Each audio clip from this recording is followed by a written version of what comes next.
Hey, Peter Heater. Hi, Brian. How are you doing? I'm doing pretty good. How are you? I'm great. So I take it you are still in the Capitol, the press gallery there? Yeah, and I think there's probably a sign behind me that if you zoom way in on your recorder, says something about the radio and TV correspondence gallery being right behind me. And I'm in a different part of the gallery. And there are still people here somehow doing work at 7:10 Well, p.m. the government never sleeps, or one hopes. Or maybe somebody hopes.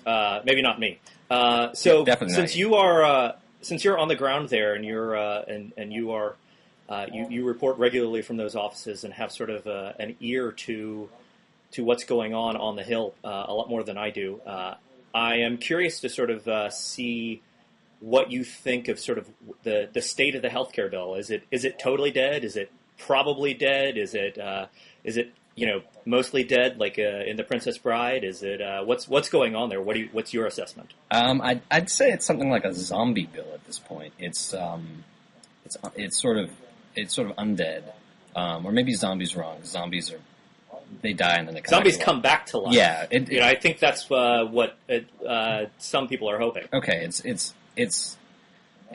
having not died, it's undead, I guess. Okay, maybe that's the right word. It really hasn't changed since the Massachusetts election. When Scott Brown won, the legislative process was thrown into total disarray, and it remains somewhat in total disarray.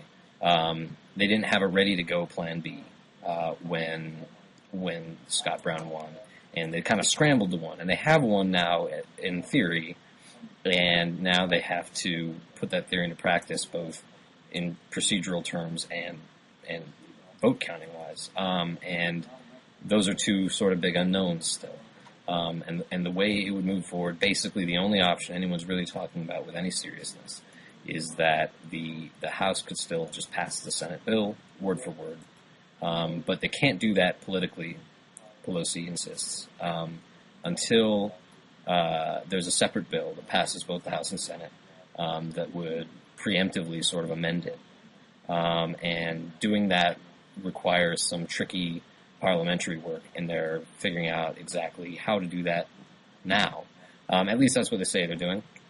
And if they can figure out a way, and they think they have the votes, then I think you can imagine this sort of undead bill coming back to life and very quickly passing. But if they don't find a way, or if this is all just sort of kabuki and the bill is dead and has been dead for weeks and weeks, then I think these sorts of meetings that you're seeing between Pelosi and Reid, they'll continue, and then they'll sort of ebb, and then eventually stop happening altogether, and the bill will kind of die in a de facto sense, and that reporters will stop covering it, and outside groups will stop pretending like there's a chance that it could pass, and Democratic leadership will pretend they don't know what the words healthcare mean. So the trick here is for Democrats to figure out how to pre-amend the reconciled bill that hasn't been passed yet. Right. It's been passed by the Senate. It's been passed by the Senate in the House, or the House would have to vote on the Senate bill, but you'd have to pre-amend it before the House actually passes it. How does that work? I'm not a procedure expert here, so how does one amend something before you actually vote to?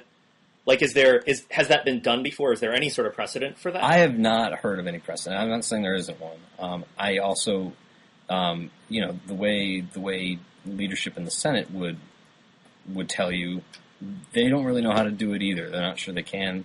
It causes them some problems. It's hard to get a CBO score on a bill that is an amendment to another bill that hasn't passed yet. It's also hard to write the language, but that's what they're working on. I don't see why. I mean, the parliamentarians I've talked to say that in principle you can pass whatever legislation you want, however you want it, and the key isn't so much what the legislation says. It's just that this weird technical thing where if the president is going to sign both bills, he has to do it in the proper order, so that when he signs the amending bill, it's amending a bill that he already signed into law, right? So he has to sign the health care bill, and that will, turn that bill into law, and then 5 seconds later sign the second bill, which will amend that bill,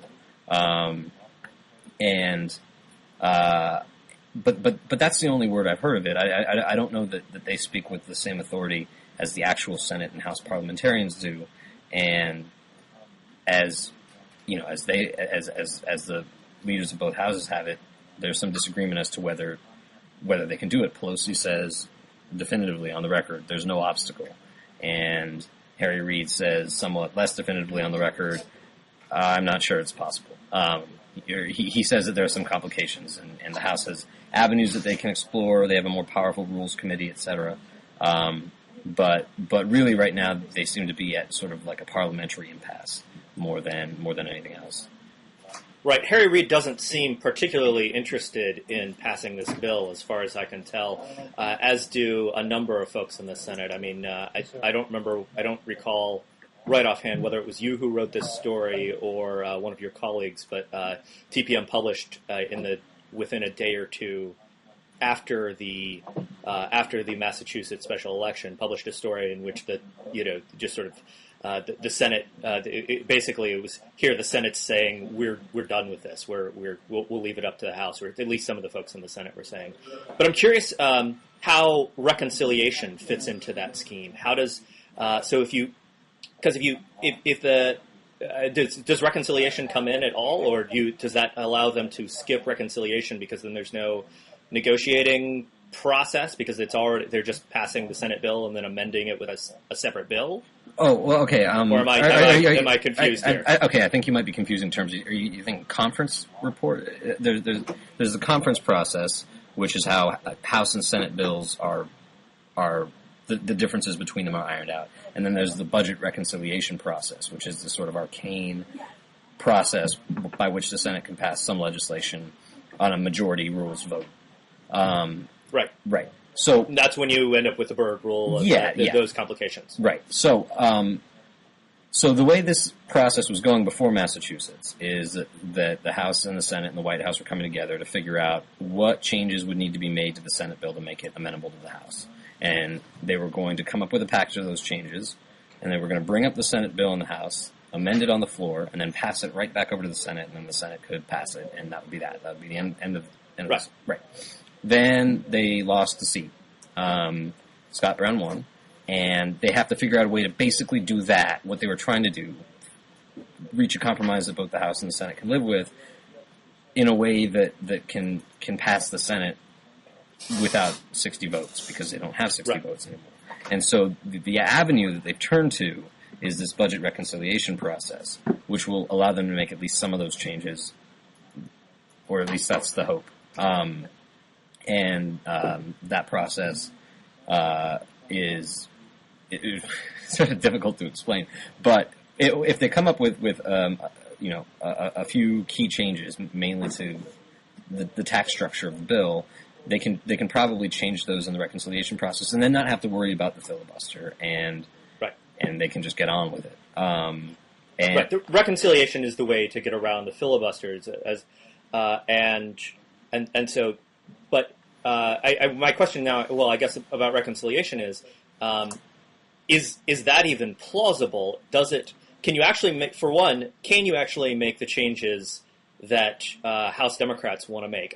I'm somewhat more convinced of that, but then the next thing, everything I've seen that explains the reconciliation procedure suggests that there are a huge number of opportunities for Republicans to at least severely delay the bill, take up a huge amount of more time that Democrats are not really interested in spending, as far as I can tell, on healthcare at this point.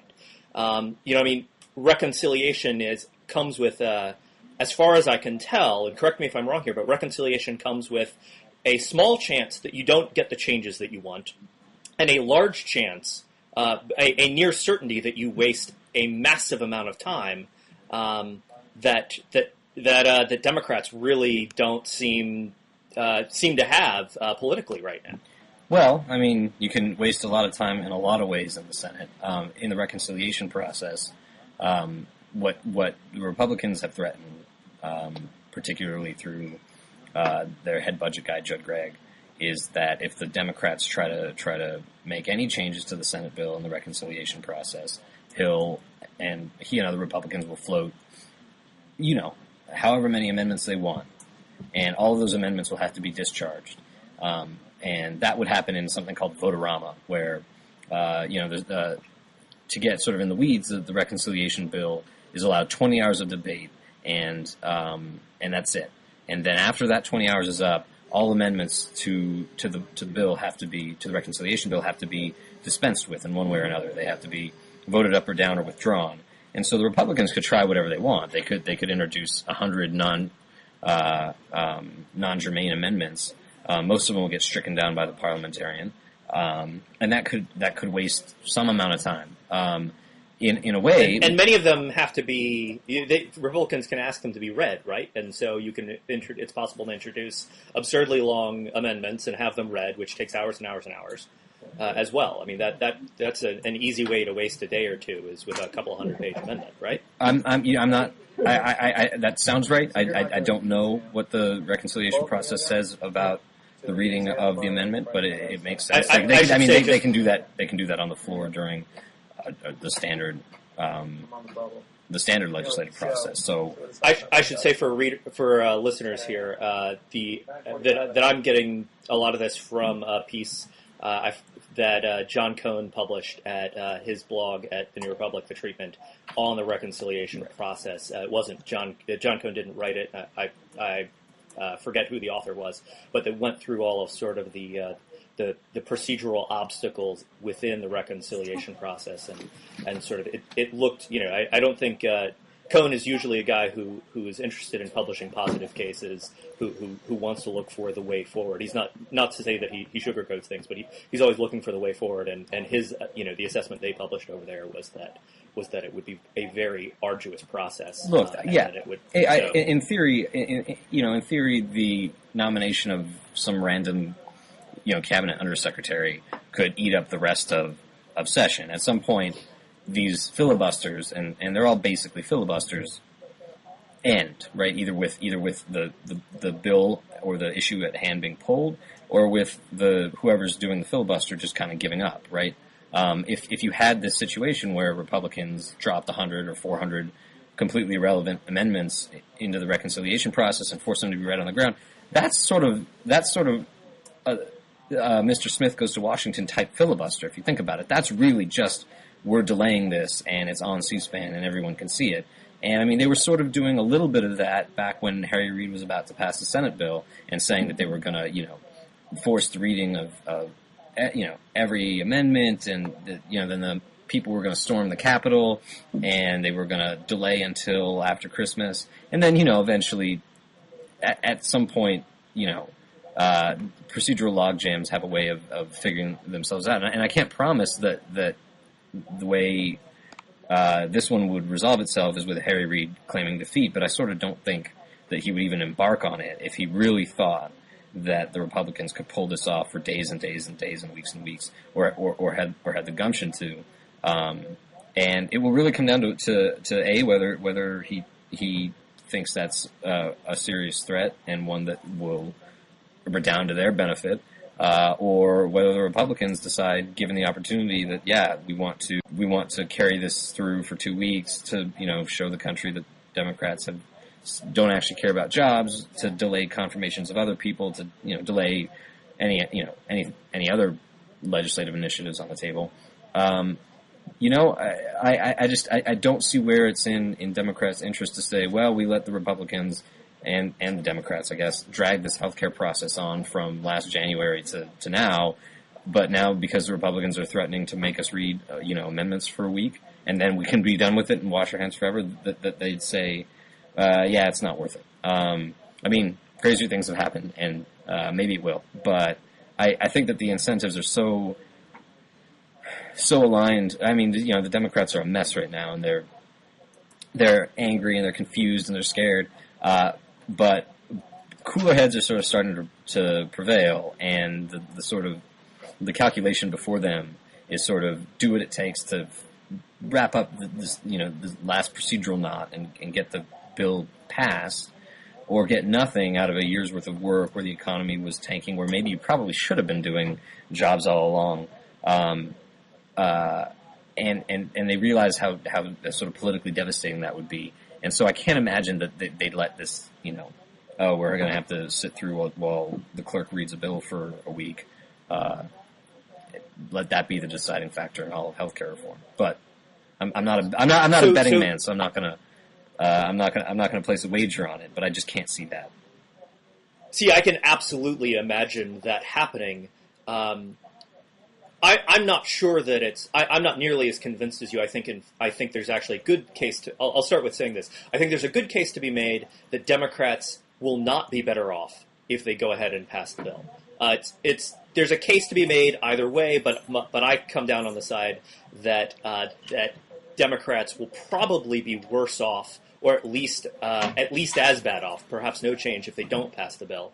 But I can definitely see them deciding to not go ahead with this. I mean, you get my assessment, has always been that the power here lies in the hands of the moderate Democrats. It's sort of of the last vote, whoever it is, whatever group or individual it is who ends up being the last vote, who's has the least to gain from this bill is going to end up being the deciding vote. And in the House, I frankly just don't see the votes existing. They passed the bill last time with 220 votes. That's a 2-vote margin. Cow is probably gone. Wexler is gone already. So that means that Pelosi would have to bring along every person who voted for the initial vote, except for Cow, the one Republican. And with Stupak and his pro-life brigade being really reticent to vote for Senate language, and really reticent about this bill, I think just in general, it strikes me as likely that they're going to use any excuse that they can come up with to not go forward with this. And beyond Stupak and the pro-lifers, I think it's always struck me that a number of the moderates and the blue dogs from southern states, from more conservative districts, just weren't really. Their heart was never really in this bill to begin with. And so while I'm certain that liberals and sort of the more sort of down the line party types would make the calculation that you're talking about, the power, it seems to me, is in people who aren't interested in that calculation and have been looking for an excuse to bail all along, never had it because Pelosi was pushing them, or because they wanted to make sure that they were doing right by their party. They wanted to make sure they had party support come November 2010. And now we're in a situation where where party support has shown, at least in a limited case, to not be to not be a great guarantor of election. With Coakley, when Obama comes out for you and Obama doesn't save you, sure, Coakley had a zillion other factors, and I don't want to say that it was that you can lay this at Obama's feet. It was all his fault. Coakley was a bad candidate, totally granted, but I think that when you look at where the moderate Democrats are at, the Democrats from the conservative districts, the ones who are going to have to come along for this, there are going to be a lot of them who don't want to, who want to take this as an opportunity to back out. I just don't. I think that if you look at the vote as a whole, it's not very likely that they go anywhere with this. And the fact that they're now interested in doing something, in doing the jobs bill, in pivoting, that the White House is at least part of the White House is sending that message. Rahm Emanuel with his healthcare is our fourth priority.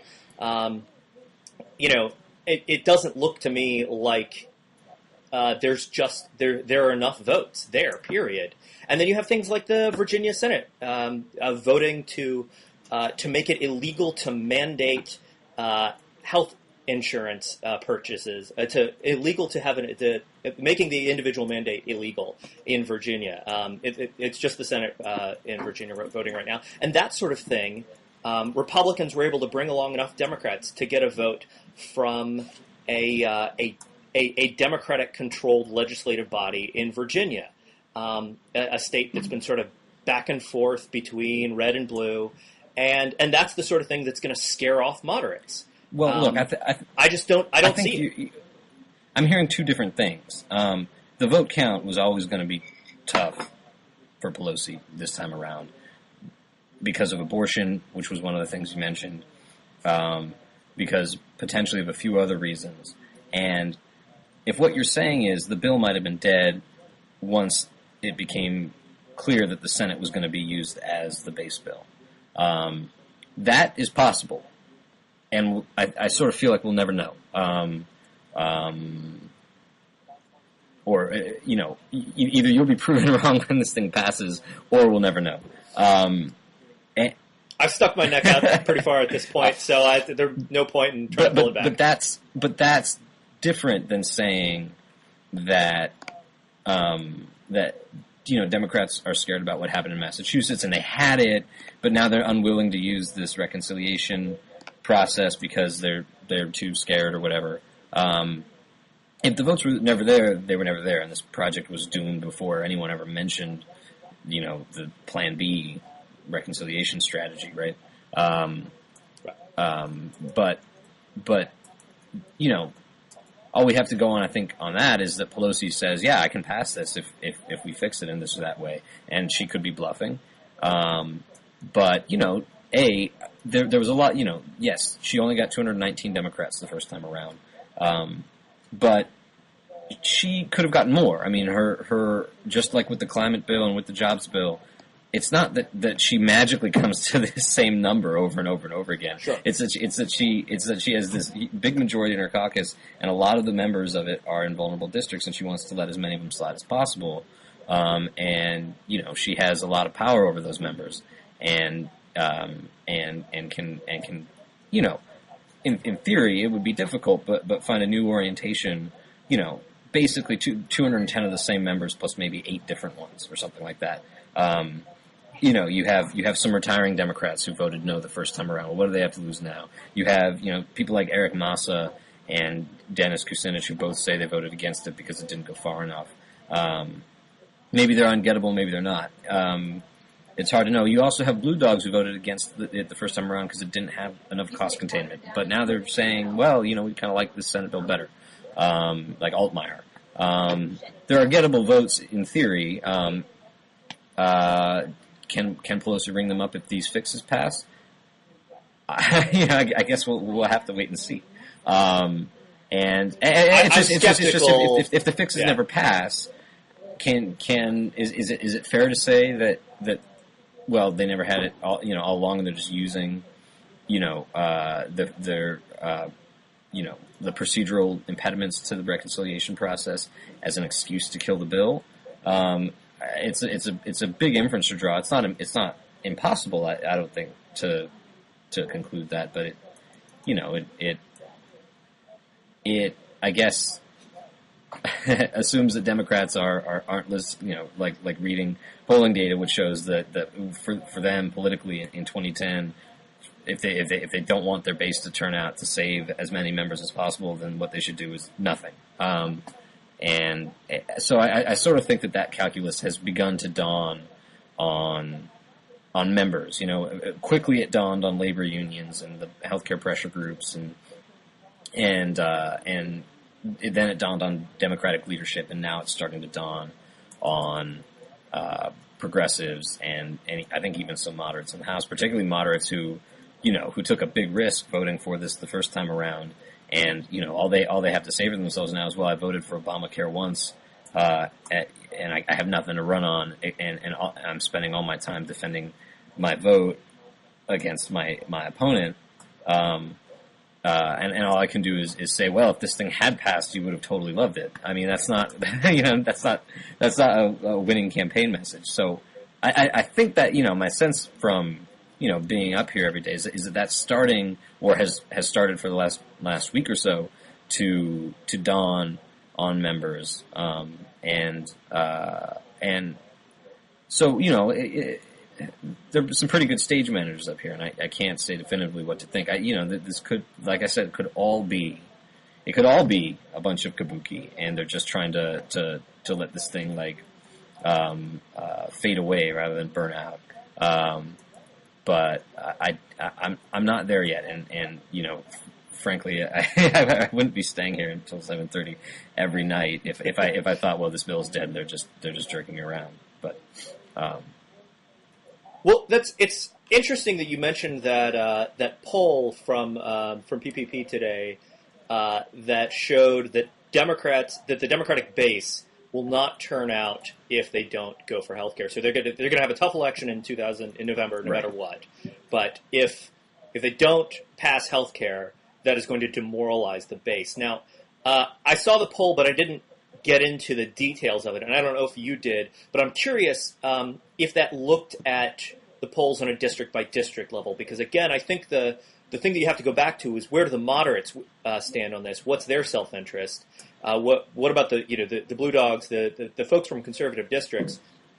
Are they worried about base turnout? And is their base the same as the sort of presumed liberal base, the move on types or whoever we're going to call it, for sort of the National Democratic Party? Because if it's just looking nationally, then it's tough to say that sort of thing is necessarily going to, or at least it's less likely, I think, that sort of number is going to be effective at swaying. No, I hear what you're saying. I haven't looked at the polls the poll in great depth. I got the email and somebody on my staff wrote it up, and I'll read it at some point. Yeah. And your point is well taken. If a Democrat in Arkansas or Tennessee or whatever who voted for this the first time around finds out that a poll that was based on 30% respondents being from California or whatever, saying that they'd be demoralized and not show up to vote, well, what do they care, right? But I think that just as a somebody like Raul Grijalva, I mean he's the co-chair of the Progressive Caucus. His base is a sort of activist base. He wins by huge margins amongst very liberal voters, right? And somebody in a more conservative district, their base is much broader, but it's still mainly Democrats. It's still regular Democratic voters. Somebody like Altmaier, who voted no the first time around, or pick your member. There's too many to choose from. They got elected by winning Democratic voters in their district, plus independents, plus some moderate Republicans. If they make the conclusion that they've basically lost the moderate Republicans this time, and that they've probably already lost a lot of Democrats, independents, then their job, if they want to stand the greatest possible chance of winning re-election, is to make sure that those Democrats who voted for him the last time around, turn up again, and hopefully more still than the previous time, because you're going to have to make up a lot of ground, possibly too much ground, from the independents and Republicans that you've lost. I think that the theory behind the poll makes sense, even if the actual survey wasn't conducted on a district by district level. I think that having cast the vote, having cast all these votes, and having like the independents swing vastly to the right this election, and having the conservative base as energized as it's been in a generation, the strategy just has to be at this point, going forward for the rest of the year, no unforced errors, but also get Democrats out, however you can do it. And not passing health care, it's not going to do it. My inclination is that if let's look at the poll. If the poll is national, my best guess is that you would find different district by district, but broadly similar results at a district by district level,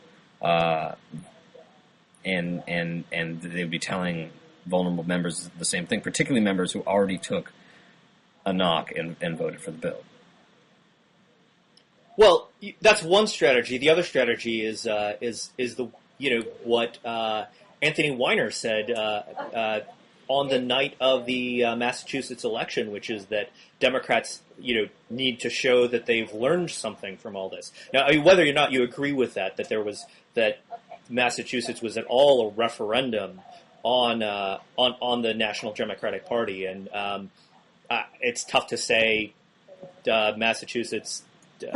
Coakley was a terrible candidate, but if Democrats end up feeling like that's the message, or that's what's expected of them, then what they might end up doing, I can see, I can definitely see the party sort of moderating its stance on things, backing down on healthcare. I mean, look at Obama's State of the Union speech. It was a speech that in many ways was geared towards showing voters that showing the public that it had learned some sort of lesson about fiscal responsibility or something. Not that I think Democrats actually learned this or that there's anything along those lines, but like it very clearly seemed to sort of be let's pull back. Maybe let's recognize that there's been some wariness about the broadness, the bigness, the grandness of our ambitions here. And if that's the strategy that ends up winning, then you could definitely see the party pulling back on healthcare, and perhaps even if that's it doesn't strike me as insane, at least, to say that might be where the public's mood is at, and that might be the best way that might actually be the best way for the party to mitigate the damage. It's going to have a bad year in November, or a bad election in November, no matter what. But if it pulls back somewhat, it's possible. It doesn't seem crazy to me to suggest that might be a way for it to mitigate. I mean, I can't see that. I can't see. Look, like there is a lot of just in this re-energized, in the Tea Party movement. Among independents, there's definitely an element of, what are the Democrats doing? It's scary, right? And maybe some at the margin, if the Democrats said, okay, all right, we were going too big, some of those people would be like, all right, well, I'm not scared anymore, and so I'm going to stay home this election, or I'll vote Democrat this election. I think that basically you have just an energized anti-incumbent sentiment across the country, or particularly in like red-leaning districts, and no amount of backpedaling at this point is going to convince them that okay, what we need to do is give this operation more time to work.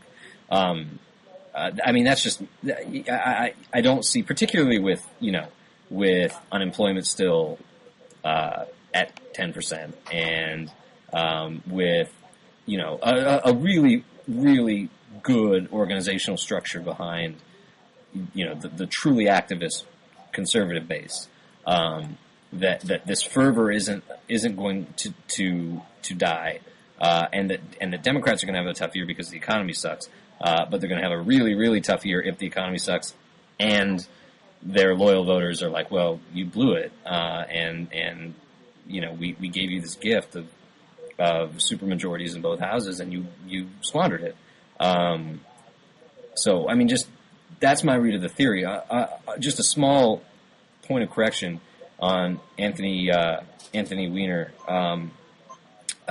What he said on the night of the election, I was there. He wasn't sort of echoing the kind of Evan Bayh, Mary Landrieu. Oh, this shows we have to trim our sails and be more. What he was saying is that we have to be more true to our core principles, and we should have never ditched the public option. We should have taken bolder measures. And then he was definitely he wasn't sounding too okay. I didn't. Maybe I perhaps did not see the right. I mean he was definitely pretty doom and gloom that night. But also a week later, exactly a week later, in fact, he and other progressives started being like, oh yeah, well, if the Senate and the House can pass a fixed bill, then we can get behind it. I mean, it took a week. Everyone had to kind of unruffle a little bit, but they're getting there. I mean, more and more and more, in fact, the Democratic caucus is solidifying around this procedural strategy that we talked about at the beginning of the call. And fewer and fewer and fewer members are saying, hell no, or we should pass a smaller bill, or a few separate bills. Pretty much you have one path forward, and more people saying this is what we're going to do, and maybe they will, maybe they won't, and we've been over that ground already. But particularly in the House, Democrats, and particularly Democrats who voted for the bill the first time around, haven't bought into the line that Massachusetts was referendum and we need to be careful about what we do and can't take big strides legislatively, or we're asking for it in November. I mean, and you can hear this from Blue Dogs and from freshmen and from sort of across the center right of the Democratic Party, that they're all kind of aware that you have this bill that is in a lot of ways pretty moderate. It's pretty incremental. It's the Republican plan for Massachusetts. Well, so therefore Massachusetts wasn't really thinking about healthcare in this election. Plus, Martha Coakley was an inept candidate. They whether they're kidding themselves or not, and I won't cast judgment. They aren't. You don't see a groundswell within the Democratic Party of people who are saying, yeah, we need to ditch this healthcare plan because the political winds are too volatile. I mean even what's his name, Boyd? He's like the most conservative Democrat in the House, was saying nothing about Massachusetts. I mean, he voted no the first time around, and I assume he'll vote no the second time around. Said nothing about what happened in Massachusetts will change anyone's mind about anything unless they weren't paying attention during the August town halls and during November. The writing about what's happened to the conservative base and independents has been on the wall for a long time, and everyone has been well aware of it. They were well aware of it in August, and they were well aware of it when they passed the House bill, and they remain well aware of it. And now it's a question of whether they just want to or can, crawl the last however many yards to finish it up. That's my and that's just not me saying what I think needs to happen. That's my sense of where the party is, notwithstanding any vote count problems Pelosi might have or procedural issues they might have. I'm still a little skeptical that the votes exist. Whether or not whether or not the bulk of the it sounds to me like you're. I mean, I'm certainly convinced that the majority of the party is there, but is it enough? I'm not quite convinced, and until I see a little firmer vote count, I will remain at least skeptical. One thing, for viewers who don't know, one of the reasons we decided to do this was that Brian and I ended up having a discussion, or started a discussion very briefly on Twitter over the weekend about the Republican role in healthcare reform. This was sparked somewhat by the discussion that President Obama had with House Republicans last week, and so you I know have some pretty sort of strong feelings about how Republicans have conducted themselves and sort of the impossibility of bipartisanship, or sort of the lie of bipartisanship here. If you want to, I don't know if you want to sort of spell those out for people, sort of give people. Sure. Yeah. There was some talk after Obama addressed the House Republicans that Democrats owe Republicans a big apology on being the party of no, the party of no ideas, etc., not having any plans. And I've never said that. I think what you have on healthcare is a bill that could have been written, or that basically was written by House Republicans back in 1994, and you have a bill that was written by Republican Mitt Romney, or endorsed by, pushed by Republican Mitt Romney in Massachusetts, earlier this decade, and you have a bill that enshrines a lot of the basic principles of a different healthcare bill, the Wyden-Bennett bill, where you had, not inconsequential number of Republican co-sponsors. The Judd Greggs and Chuck Grassley's who co-sponsored the Wyden-Bennett bill were, in essence, they were giving their sign-off to a bunch of things that you see in this bill, to universality, to the idea of mandates, to the idea of raising new revenue, taxes, to expand coverage to people. Those are all, that's the core of the bill that Obama wants, right? And even though it gets there in a more incremental way, you have basically a lot of similarity in the architecture. Now, and that's not to say that they have to like this bill, and maybe they don't. Maybe they think that the ways in which the Obama bill differs from the Wyden bill are pretty great, and they don't want to vote for it. But what they did instead was not just filibuster it, but filibuster it, and then say that the mandates were unconstitutional, and then call it a government takeover of healthcare. And there's a fundamental unseriousness there, right? About how the Republicans have been, the extent to which the Republicans have been willing to see the ideas that they say they support implemented, because it's not just on healthcare either. It's on climate regulation. You have senators like Corker who say, climate change is a big issue, and if we pass a carbon tax with a full rebate, I'll support it. Otherwise, I'm out and I'm going to filibuster, right? And that's just crazy talk, and it's like I said, it lacks. There's like a fundamental unseriousness there about what their job as legislators is, because I think it was my friend Brad Plumer who put the point this way to me a couple years ago, was that on climate change, say, there's a very huge problem there where there's global warming and it's going to kill tens of millions of people, and then way underneath that is the specific ways you go about pricing carbon and rebating the revenue to get to mitigating climate change, right? But the Republicans are saying no. We either put a major emphasis on getting this done exactly the way we say we'll support it, or nothing, or filibuster and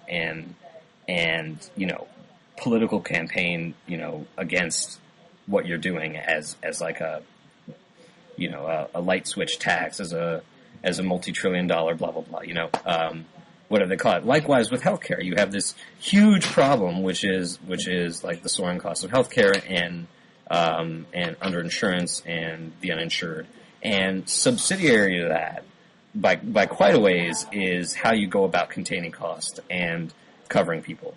And people can disagree on the specifics, but the Senate bill gets you there in not quite as elegant or quick a way as the Wyden bill gets there, but instead of having somebody like Judd Gregg say, well, this is close enough to this approximates the Wyden bill over a long enough time scale that okay, I can see why it's a good bill, and I'm not going to filibuster it. But that's not what he did, or any of the co-sponsors of that bill did, of the Wyden bill did. Instead they joined the campaign against healthcare. They tacitly, or in Chuck Grassley's case, explicitly endorsed the idea that the bill could contain death panels, the mandates being unconstitutional. I think like in a very clear way, they demonstrated that whether they were ever serious about their support for those ideas in the first place, they don't actually want their ideas incorporated into broader legislation that has democratic ideas too. They want their ideas made law or nothing, and that just means there's not going to be any bipartisanship, because unless the Democrats just adopt the Republican tax cut platform or whatever entirely, Republicans aren't going to vote for anything, right? Well, Right. Probably. You sent me earlier the James Fallows piece. Sort of why something about why bipartisanship is impossible. Right. That sort of it had a conversation between a Republican and a Democrat, something to the effect of Democrat says, "Here's my plan." Republican says, "Well, can you add this to it?" Democrat says, "Sure. Will you vote for it?" Then the Republican responds, "Well, regardless of whether you add that or not, there's no way I can vote for that. And so why is the Democrat going to add that to the plan?" I think that's right to some extent, but it strikes me that part of the problem here is that Republicans weren't very interested in health care to begin with. They showed that lack of interest pretty strongly by spending 8 years with the presidency, a number of years controlling Congress, and not really trying to do much about it. And I suspect that a number of the legislators who signed on to Wyden didn't really know or care all that much about what they were signing on to. I mean, you talk about these folks being unserious, and it strikes me that if they're unserious now in the way that they're attacking, the Democratic legislation, they probably weren't terribly serious about it back then. And part of the, and I think I would guess we would agree that the attacks here are largely politically motivated, but I don't think they stood for a mandate, that they believed that was a great idea to begin with. I think that they were interested in being seen to, support something like healthcare reform, something they could call, look, I'm in favor of this, universal coverage. I don't know what's in that bill, that sort of thing. And to begin with, and then now, when they see clear political interest in opposing it, and when they are made well aware by their constituents and advocacy groups and every right-leaning, market-friendly think tank in town of exactly what is in these bills and what this would require, the combination is that's when you get the switch here. And so I don't think they were. My assessment, what I would say is that most of them were not very serious about it to begin with, and so of course, of course the opposition party is going to. I'm happy to agree. I'm happy to agree with you. When you're down, like that's if the idea is that no Republican who ever signed on to Wyden Bennett was serious about endorsing the ideas that were in the what? Maybe not none of them. I would guess Bob Bennett, who's the equal author on that bill. I don't have. Okay, but you know how many of the co-sponsors of that bill you need? I want to say every one of them. Not to filibuster the Senate bill, the Obama bill, in order to get it passed. At this point, is just one. It could be Bob Bennett, just Bob Bennett saying, "Yeah, I really care about healthcare, as evidenced by the fact that I spent months working with Ron Wyden on this thing, but there's a comma out of place here and a period out of place here, so I'm going to filibuster and call it government takeover healthcare." It is a little bit of a different plan than it is. Okay, yes, it is. It is. It's actually, by which I mean it's significantly different. And while I have serious problems with Wyden, is it so different it is much that it's the difference policy. Between if it's Wyden, you tout it, you don't filibuster it, and you vote for it, but if it's Obama, you filibuster, you call it a government takeover, and you start, criticizing, blasting away at the provisions in the bill as being unconstitutional, as being, death panels. Because that's what happened. That's it is a different bill, and I'm not saying that they needed to be wild about it, but it's only in the last 2 years that you filibuster the, sense of the Senate that puppies are awesome.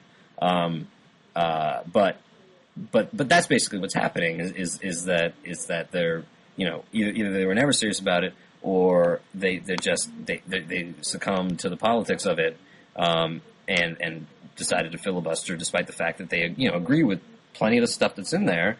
And then turn around and say, well, if only the Democrats would come in and endorse some of our ideas, because we have all these ideas. Well, those ideas, a lot of them are in the freaking healthcare bill, and in a way that a lot of liberals think makes the bill worse.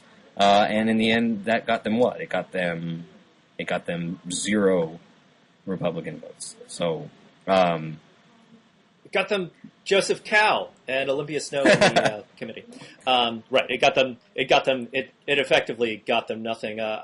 I'll give you that. I mean, my issue here and what I wrote about, and my problem has been the the way that Obama and a lot of healthcare reform supporters have caricatured the opposition as having no ideas, and there being no opposition ideas. And I mean, this was what Obama said very, very clearly at one point.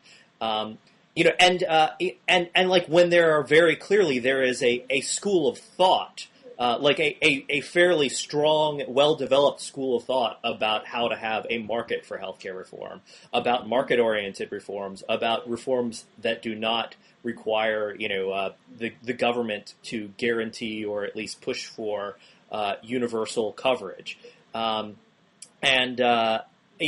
like it just totally ignored that any of that existed. Tried to and like the and tried to push that on the public, which is frankly not going to be super aware of like healthcare policy battles, and so what you have is this line coming out of the left that our way is the only way, there is nothing else, and when that's not true. And if you go back and you look at that one of the most interesting things on this was that Ron Brownstein piece that got pushed around the White House about how the bill is really, really awesome on cost control. And there, halfway through it or so, there's a line or two that just sort of says that people who don't support the bill were interested in controlling costs by pushing cost decisions to individuals. Democrats have basically ignored this. Like, and that's it. And like, that's the only thing. Yeah, and that's true. Like, it's just totally true. That entire like debate just didn't happen. And not only did it not happen, Obama on repeated occasions sort of suggested, or not sort of explicitly said, that there wasn't a debate to be had, that there wasn't like some other solution set out there. And that to me, as someone who's not a Republican supporter on this, who has never had much faith in Republicans to do healthcare right, as Michael Cannon said, what's one of the main differences, Michael Cannon, the healthcare policy analyst at Cato, has said something to the effect of, one of the main differences between Republicans and libertarians is that Republicans don't do healthcare. And I think that's absolutely right. But the liberal establishment basically decided that was totally off the table, not interested in having this debate. They did have the debate in order during the to presidential not election, have those right? debates, decided that. Well, right, with John McCain, who's this brilliant healthcare mind. That's the guy who the Republican Party nominated to be president. Presumably, you're not going to get me to defend Republicans here. He ran on this whack healthcare plan. And presumably, well, maybe he would have gotten into office and pretended he never wrote it. That's perfectly possible. Republicans don't do healthcare, right? But although I actually think that there might be a chance that.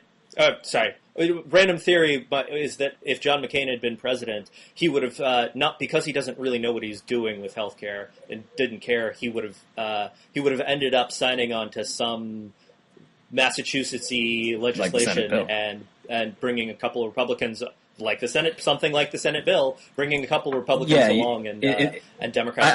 I had a sort of similar theory about the stimulus, that he'd come into office, he'd see the sort of shit show firsthand, and he would take input from a wide variety of economists who would say you need a massive economic stimulus, and because he's a Republican and you can get away with spending whatever you want if you're a Republican, and because Democrats would vote for a big stimulus, he would pass, a $1.4 trillion stimulus, and like the nation would be in much better shape right now. See, the libertarians were right. Obama was the better totally. choice. I mean, okay. For small government people, and McCain would have been the better. Ironically, Obama, the small government McCain would have been the better president. choice for the country. But I guess, like, just to close out, because we're going way over. I don't fault Obama for not taking the central core of the Republican or the Libertarian, healthcare paradigm and importing it and replacing his own. I mean, he's a liberal and he's a Democrat. He won as a liberal Democrat on the idea that everyone or almost everyone should have health insurance, and that insurance should be regulated and mandated, and that separate measures need to be implemented to make sure that doesn't bust the budget. Right? That's basically what he ran on, and what he believes. Now, at the margin, and even further in than the margin, you can get a lot of, I'll just call them Republican ideas, because I think we're so far out of libertarian territory here that it's just academic at that point. But there are Republican ideas that can be incorporated. There are even free market ideas that can be incorporated. If it would have gotten Bob Bennett's vote, I'm sure he would have been willing to make the exchanges open up sooner to wider pools of people. But that creates a problem with him among some Democrats that he possibly could have smoothed over. But why even bother when you know that Bennett and Judd Gregg and all these people who say that they're for cost containment and for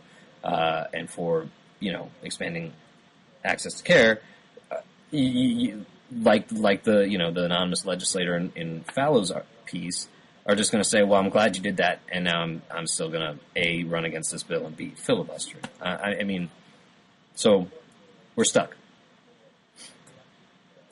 Sure. I mean, on the other hand, what he did was what Obama did was also, tour the country saying that there is no other way. The other way is do nothing. When that's not the case, and as we saw last week in Obama's exchange with Congressman Paul Ryan, which I thought was really interesting, and again in the exchange today between.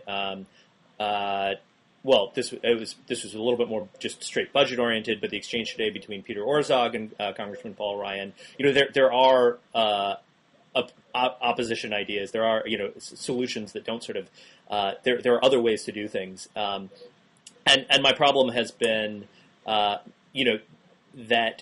Obama has taken to this sort of style of rhetoric in which there is no other, there is nothing else, and everyone who is against me is wrong, is stupid, just wants to sort of leave it at the status quo when that's clearly not the case. I don't think there are a lot of Republicans who've done a lot of good stuff on this, who are very serious on healthcare. I'll give you that, but there are some, and there are plenty of policy analysts with thinkers, etc.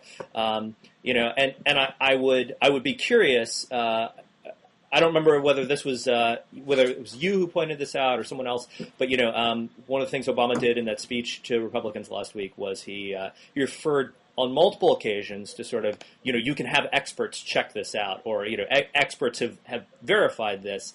And sort of see Obama deal with the fact that actually there are a number of reputable experts, reasonable policy thinkers on the other side who have opposing ideas, who don't. I will grant that you have a point about Obama's style, and that instead of grappling with ideas that he disagrees with, and that who knows, maybe he could argue to death. He just says there's no other ideas. But I'll grant you that only if you grant that that's playing politics at a much more benign level than the filibuster against everything and death panels and so on.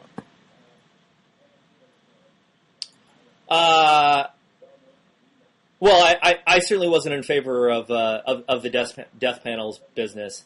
And on the other hand, the filibuster is, my sense is that the filibuster is a tool. It's a tool for the opposition, and you, like it or not, they're going to use it. And that's the strategy has to be to either figure out some way to bring them on board in advance. In this case, that or get the votes to beat them on to to take it. I'm afraid you're right, and I think it was that this logjam that the Congress is in on so many things is just going to get worse and worse, and the backup is going to get greater and greater until such time as we need authorization to blow a meteor out of the sky and it gets filibustered and everyone dies. The deep impact scenario will save us. No, it will be our Perhaps. doom. Will not save us? No. I mean, they'll whoever's in the minority will filibuster. Republicans are going to filibuster destroy the meteor. The I didn't say meteor's not Republicans. That was coming, you. where, But it's up or somebody's going to destroy the filibuster the right, destroy and the meteor plan. then everyone's going to die, and then whoever's remaining in the United States will either amend the Senate rules or come up with a new constitution that explicitly says no filibusters. That's my bold prediction. And where will the constitutionalist libertarians be then? All right, I think we should probably wrap. Yeah. Well, this was very nice talking to you. I think we've done about an hour here. I don't think we got to everything we wanted to talk about, but this was interesting and informative. I very much enjoyed talking to you. All right, you too.